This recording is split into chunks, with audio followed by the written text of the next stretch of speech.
Tenemos derecho a ser iguales cada vez que la diferencia nos inferioriza. Tenemos derecho a ser diferentes cuando la igualdad nos descaracteriza. Pero ¿cómo es eso de tener el derecho a ser igual y también el derecho a ser reconocido diferente? ¿Qué es eso de derecho?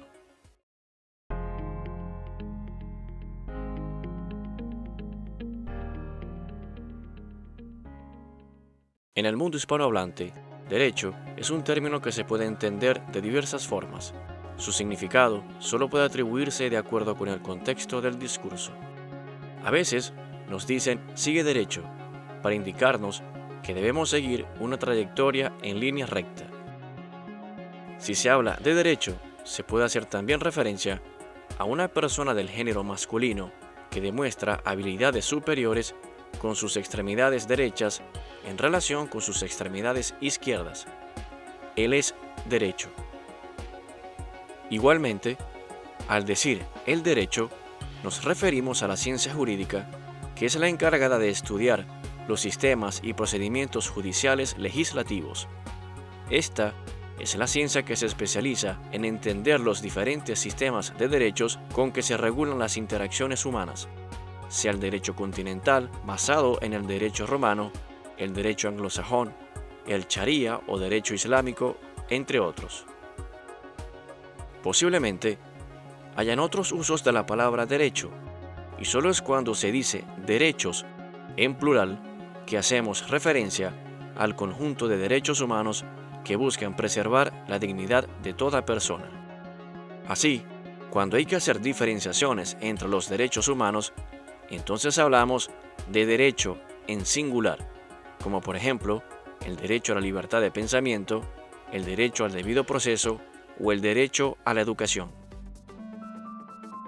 Y en este sentido, en lo referido por Alfonso Barreto, estamos hablando de derecho o de derechos, como aquel principio político que agrupa a ese conjunto de disposiciones que buscan proteger la dignidad de cada individuo en la sociedad.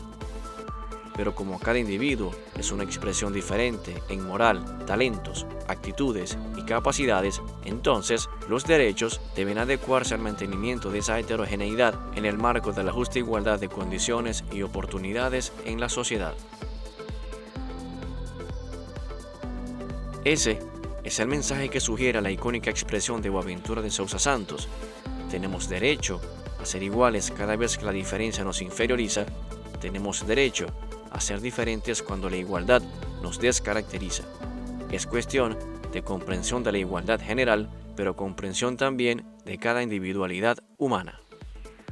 Se trata de un derecho a ser incluido en el todo, pero también de un derecho a preservar la distinción individual dentro de ese todo.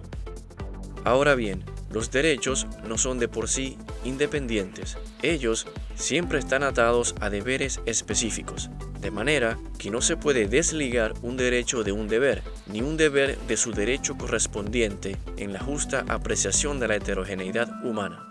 Dicho de otra forma, el respeto de los derechos es la promesa de la sociedad para el individuo, la cual exigirá a éste el cumplimiento de su deber. Esa es la fórmula de convivencia social claramente expresada por José Ingenieros en su libro Las fuerzas morales. En buena medida, el desarrollo del derecho como principio político o de los derechos como tal ha venido de la mano con el establecimiento de los estados como máximos organismos jurídico-políticos de ordenación socioeconómica en un territorio. El Estado nace de un pacto por el cual una multitud de seres humanos transfiere su derecho natural al Estado para que éste les facilite su lucha por la vida. Decía Thomas Hobbes que los individuos, al conformarse en un Estado, someten su voluntad, lo que quiere decir que un individuo traspasa el derecho que tiene sobre sus propias fuerzas y facultades al Estado, en el acuerdo de que si todos los demás individuos hacen la misma concesión, aquel a quien se someten, es decir, el Estado, adquiere una fuerza tal que puede ser empleada contra los que osaran desunirse y romper los lazos de la concordia, que es lo que hace que la lucha por la vida se haga menos difícil. En su teoría, Hobbes ve que en la naturaleza impera la necesidad de sobrevivir más que la libertad ello descubre el derecho que se basa en el instinto de conservación. Este es el derecho natural que es inherente a todo ser humano. Al momento que los seres humanos resuelven unirse entre sí con miras a facilitar la lucha por la vida, la lucha se torna menos dura en lo físico, pero más imbricada en lo sociopolítico-económico, porque las libertades se delegan al Estado, esperando a que éste retorne una parte de estas libertades o derechos.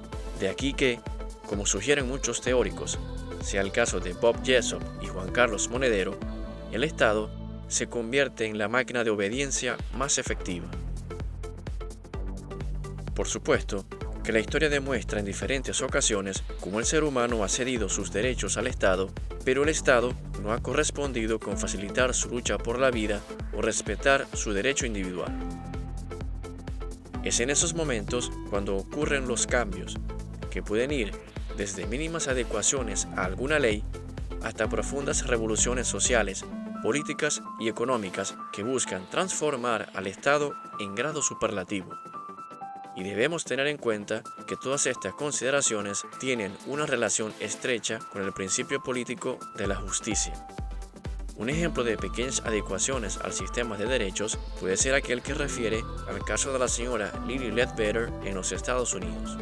La señora Lilly sufrió un atentado contra su persona cuando fue objeto de discriminación de género al recibir menos compensación que sus pares masculinos en la ejecución de las mismas tareas laborales. Lo curioso de su experiencia es que ella se dio cuenta muy tarde y al momento que presentó su caso para defender su derecho a la no discriminación basado en el género, ya se había terminado el periodo que la ley le otorgaba para ese tipo de reclamos, más allá de que esto había afectado buena parte de su remuneración. En este caso, Lilly Ledbetter debió y decidió aceptar disciplinadamente el resultado del proceso judicial, aunque estuviera basado en leyes injustas. No obstante, un grupo de congresistas actuó rápidamente para apoyar a Lilly Ledbetter y corregir los problemas en la ley que afectaban el derecho a la no discriminación basada en el género. Como resultado, se aprobó una nueva regulación llamada Ley de Pago Justo Lilly Ledbetter que, entre otras cosas, eliminó la restricción temporal para hacer denuncias por discriminación en la compensación y reafirma la no discriminación de géneros en el campo laboral. En el caso de las revoluciones, un claro ejemplo fue la Revolución Francesa de 1789.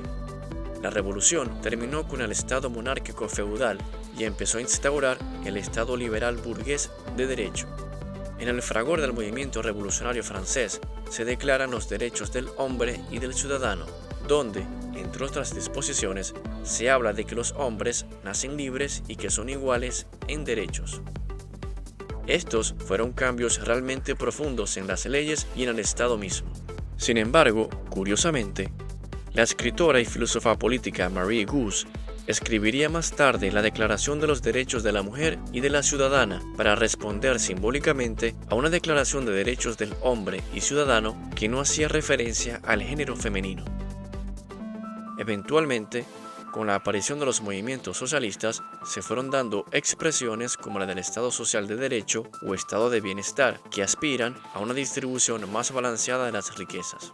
De ahí en más, con otras revoluciones sociopolíticas genuinas que se han dado en el mundo, hoy en día se han instaurado el Estado democrático y social de derecho y de justicia y el Estado plurinacional de derecho, por citar algunos ejemplos, sin dejar de mencionar algunos planteamientos teóricos de Joaquín Trincado en relación con el Estado comunal de amor y ley. En todo caso, como el Estado es el órgano jurídico político que permite el ejercicio de derechos en el contexto de una lucha por la vida menos violenta, el Estado justifica su existencia. Claro que el sistema de derechos no solamente es a nivel político.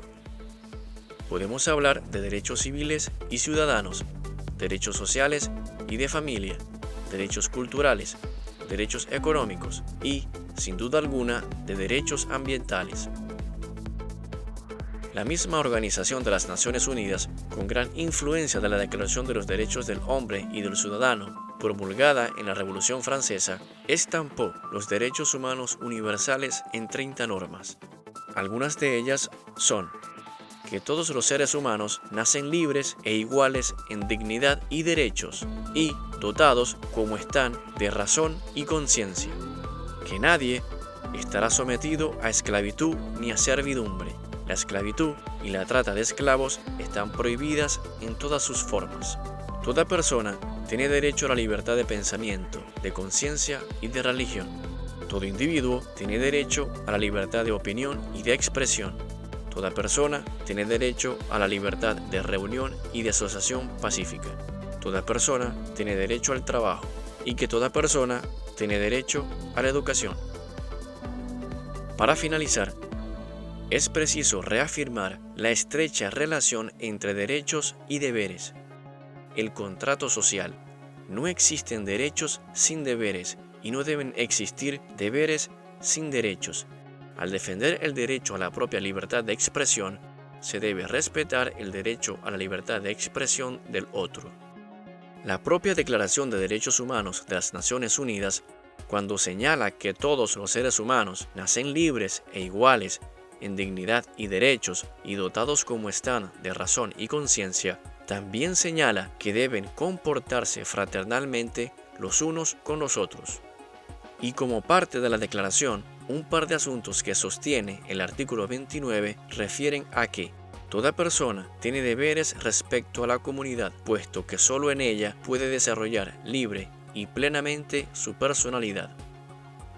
En el ejercicio de sus derechos y en el disfrute de sus libertades, toda persona estará solamente sujeta a las limitaciones establecidas por la ley, con el único fin de asegurar el reconocimiento y el respeto de los derechos y libertades de los demás, y de satisfacer las justas exigencias de la moral, del orden público y del bienestar general en una sociedad democrática.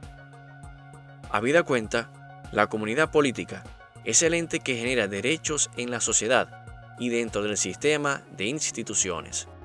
El principio político del derecho establece el conjunto de disposiciones que garantizan al individuo sobrevivir y vivir dignamente en el contexto societal. Como la dignidad puede ser un constructo que varía según el contexto sociocultural y que evoluciona según progresa la mentalidad humana, la interpretación del derecho como principio será muy relativa o variante según las circunstancias.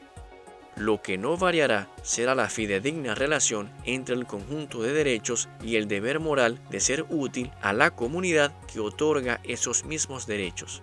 Pero si la sociedad no garantiza o reconoce los derechos asociados al deber cumplido, entonces el ser humano tendría tanto el derecho natural como el deber moral de cambiar a la injusta sociedad a fin de establecer una menos imperfecta. Recuerda, te invitamos a suscribirte al canal y si te gustó este contenido, apóyalo con un like.